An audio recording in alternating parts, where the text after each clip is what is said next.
Hi everyone, as you might have guessed from the title, I am here to talk about the ongoing protests in India and whether calling it the death of democracy is an over-exaggeration or not. First of all, this is gonna be really unbiased. If you're someone who can't listen to criticism or has no flexibility, I suggest you change that mindset before continuing. Second, criticism is valid, hate is not, the comments should be kind. CJP or Cockroach Janta Party is a satire, although now it will be an understatement to say so. It was formed as a form of rebellion through satire on the Chief Justice of India's remark on the youth of the country. Funny, isn't it? As time went by, it became a platform of criticism against the mismanagement the youth has to face continuously and the regular paper leaks happening for which it demanded accountability, and honestly this demand is very reasonable and not at all dramatic. They want the resignation of the education minister, and very honestly it's fair. Though I'll argue that one of their demands should have included the replacement of the chief of the National Testing Agency. These are all the major demands they ask. Now, I'll give you a little background check about these people.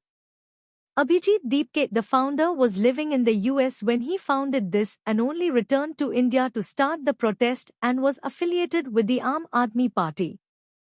Saurav Das is an open worshipper of Umar Khalid, and for those of you who don't know, it's the same guy who said Bharat tere tukde tukde honge, and ACC to sources. He was also an editor for Dhruv Rathi. Vijeta Dahiya, OMG, don't get me started on it, that man's a homophobe, transphobe and a sexist. Pretty questionable, but let's leave this aside. They started their protest on 28th of June, if I'm not wrong. They affiliated themselves with Mr. Sonam Wangchuk, who is an innovator, engineer, climate change activist and teacher. They were granted the permission to protest near Jantar Mantar in Delhi. Mr. Sonam Wangchuk went on a hunger strike as a form of rebellion. Now, I'll remind you that this protest was for the students and students only according to Abhijit Deepke, and they didn't want to affiliate themselves with a political party. Though that didn't happen.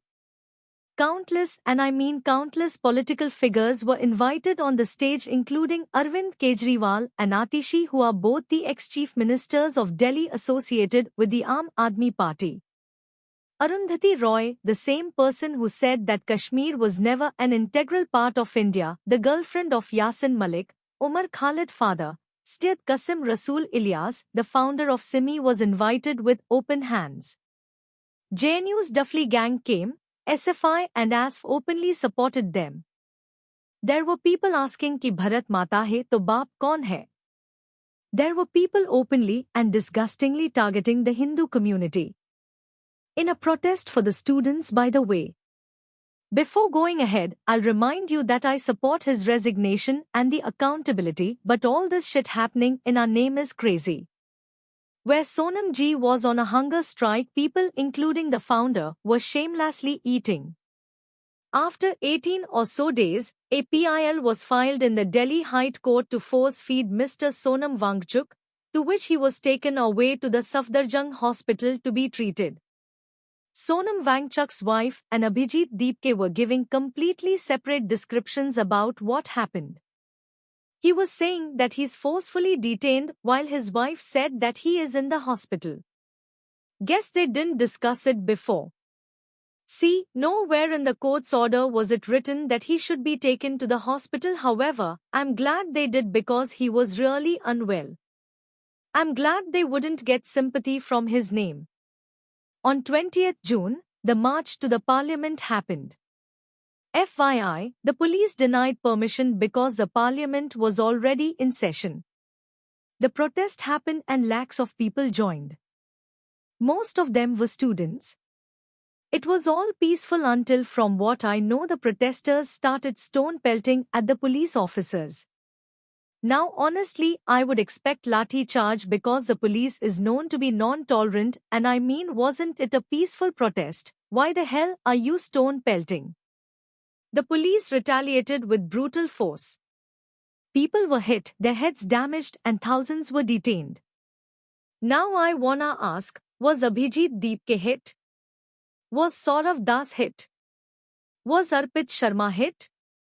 Where were they when these people were being hit? Where were they when these people were detained? They knew exactly what was gonna happen, yet they didn't stop you just because you weren't that well informed. I'll agree that the police used excessive brutality, which they shouldn't have. Hurting the students just because they want accountability is crazy. I won't comment on the ages and gender because I don't have the right proofs. As for the metro stations, I was informed that it was to prevent stampede from overcrowding, and honestly understandable. But I'll never understand the extreme force used by the police. At the end, I'll say that accountability must be demanded, the government must respond.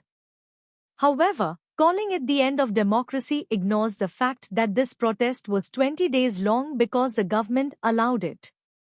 You have your right to speech and expression, but I must remind you that this isn't unlimited. You have full rights to express, and you should, and their government must give the youth a reason to stay in power. However, this also makes me realize that we as students are so desperate for change that anything seems as hope. I must advise you to always do your research before believing anything on the internet because narratives can be easily twisted online.